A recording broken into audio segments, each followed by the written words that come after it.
Hello there. The road to a new referendum on independence from Great Britain is actually blocked for Scotland at the moment.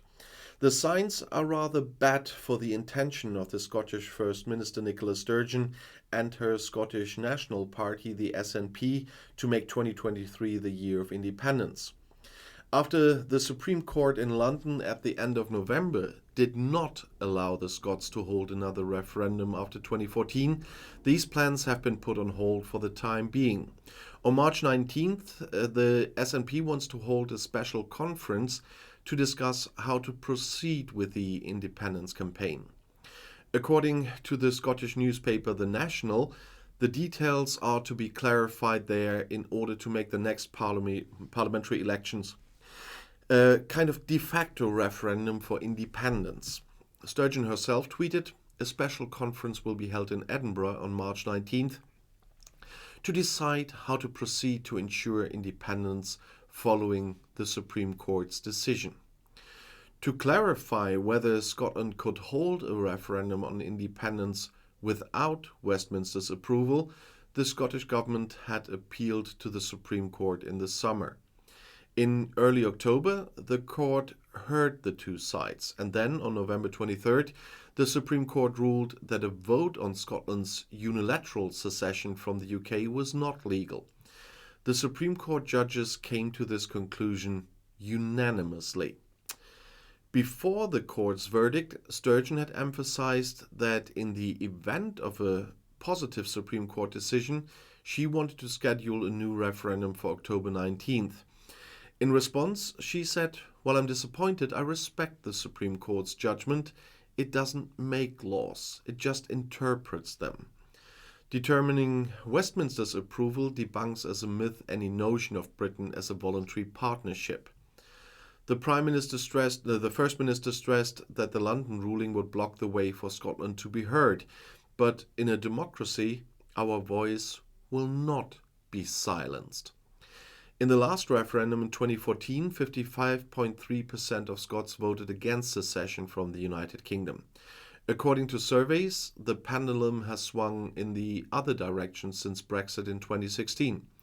Although Sturgeon had repeatedly announced that she would not give up the campaign for independence and would continue to increase the pressure on London, the Supreme Court decision may have caught the SNP unprepared.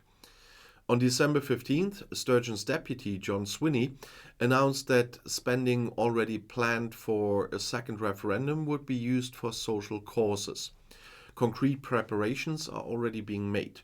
The £20 million budgeted for this in the coming years is to be paid out to poor families in the form of energy cost subsidies. You might have heard this on my Monday video on Scotland. This, according to Swinney, would dampen further failures by the United Kingdom and its policies. At the same time, the SNP politician stressed before Parliament that the Scottish government remains absolutely convinced that the Scots have the right to decide on the future of the country themselves. How things will continue with Scotland's independence efforts will become visible on March 19th. Some prominent SNP members, such as Angus MacNeil, the MP for Nialan, and are calling for early general elections to be held in the regional parliament.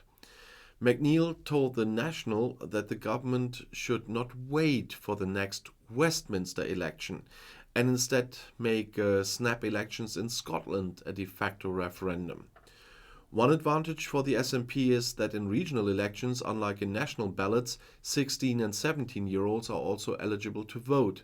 Support for independence is particularly strong in this age group. In any case, the SNP is under pressure. After all, it was elected in May 2021 with promises of independence and a return of Scotland to the EU, but that was not the sole problem.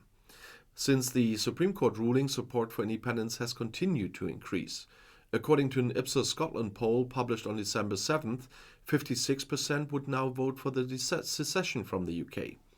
And according to the pollsters, the SNP gained 7% and would currently win an absolute majority with 51%. It would no longer be dependent on a coalition with the small Greens. And according to a survey by the opinion research institute Redfield and Wilton Strategies, The number of those eligible to vote in Scotland who, despite this, continue to think that a referendum next year is right increased by 12 to 46%. The SNP can therefore feel encouraged not to accept a London ending to Scottish independence aspirations. And we must not forget one point, and on that point the British government is always lying. There has been a big change since the 2014 referendum, and that is Brexit. The Scots only voted to remain in the United Kingdom, to remain a member of the European Union, because that was promised to them.